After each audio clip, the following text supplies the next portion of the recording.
সবাইকে স্বাগত। আমি আজকে বানাচ্ছি পালং পনির।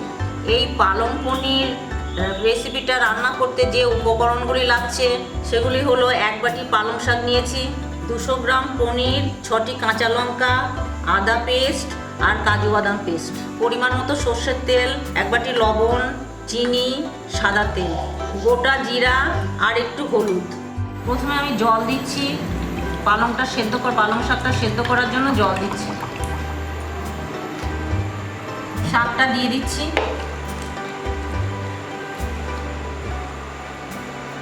এর সঙ্গে এই লঙ্কাগুলো দিয়ে দিলাম, কাঁচা লঙ্কাগুলো দিয়ে দিলাম। 5 মিনিটের জন্য ঢেকে দিলাম শাকটা। পালং শাক সেদ্ধ হয়ে গেছে।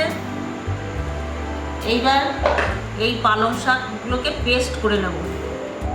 কড়াই গরম হয়ে গেছে, এবার সাদা তেল দিচ্ছি পনির ভাজার জন্য। তেল গরম হয়ে গেছে, এবার পনিরগুলো দিচ্ছি।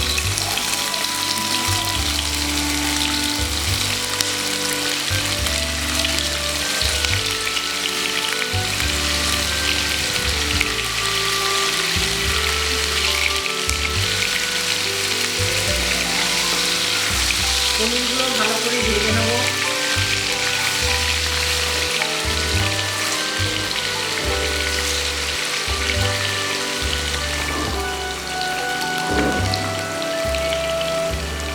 পনির ভাজা হয়ে গেছে, এবার এগুলো তুলে নেব।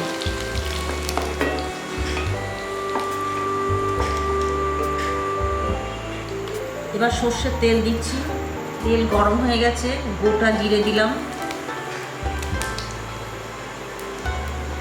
একটা গোটা টমেটো পেস্ট করে নিয়েছি, এটা দেখানো হয়নি, ভুলে গেছিলাম, গোটা একটা টমেটো পেস্ট করে দিলাম।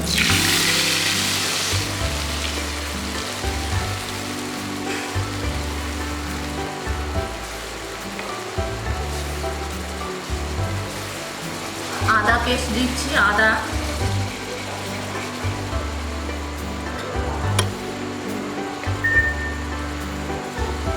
আর দিচ্ছি এবার কাজু বাদাম পেস্ট।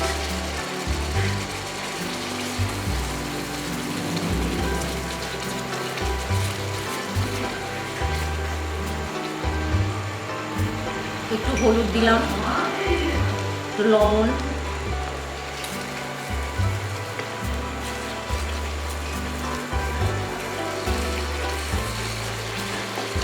কষিয়ে নিতে হবে একটু। এবার পালং পেস্ট করা আছে দিয়ে দিলাম।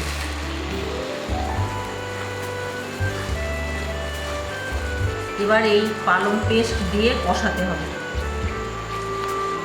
1 চামচ চিনি দিলাম,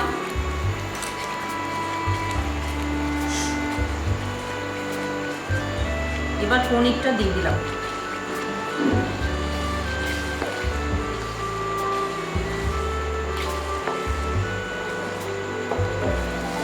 পালং পনির রেডি হয়ে গেছে। আপনারা তৈরি করে খেয়ে দেখবেন, রুটির সঙ্গে খুব ভালো লাগবে।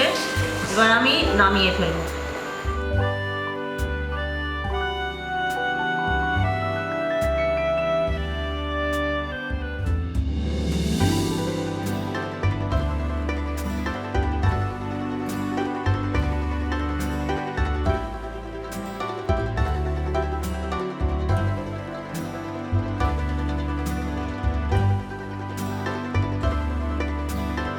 আমার এই রেসিপিটা যদি ভালো লেগে থাকে তাহলে সাবস্ক্রাইব করবেন, লাইক করবেন, শেয়ার করবেন আর আমার এই চ্যানেলের পাশে থাকবেন।